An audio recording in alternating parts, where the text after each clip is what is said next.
ఉగ్రదాడులకు దేశ రాజధాని నగరం ఢిల్లీ మరోసారి టార్గెట్గా మారింది. ఏ క్షణమైనా ఉగ్రదాడులు జరిగే అవకాశాలు ఉన్నాయని నిఘా వర్గాలు హెచ్చరికలు జారీ చేశాయి. ఎర్రకోటతో పాటు ఆ పరిసర ప్రాంతాల్లో ఐఈడీ బాంబు దాడులకు, లష్కర్ ఏ తోయిబా ఉగ్ర సంస్థ దాడులకు చేసేందుకు ప్రయత్నాలు చేస్తున్నట్లు ఇంటెలిజెన్స్ రిపోర్ట్ ఇచ్చింది. దీంతో ఢిల్లీ నగరంలో హై అలర్ట్ ప్రకటించారు అధికారులు.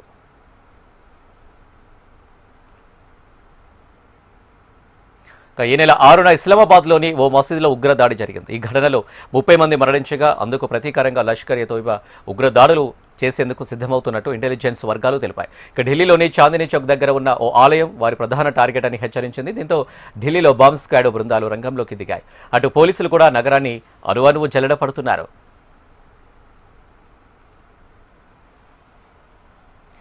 ఇక ఢిల్లీతో పాటు దేశంలోని ప్రధాన నగరాలు, రద్దీ ఎక్కువగా ఉండే ఆధ్యాత్మిక క్షేత్రాలను ఉగ్రవాదులు లక్ష్యంగా మార్చుకున్నట్లు తెలిపింది. దాంతో కేంద్ర హోంశాఖ అన్ని రాష్ట్రాల ప్రభుత్వాలను అలర్ట్ చేసింది.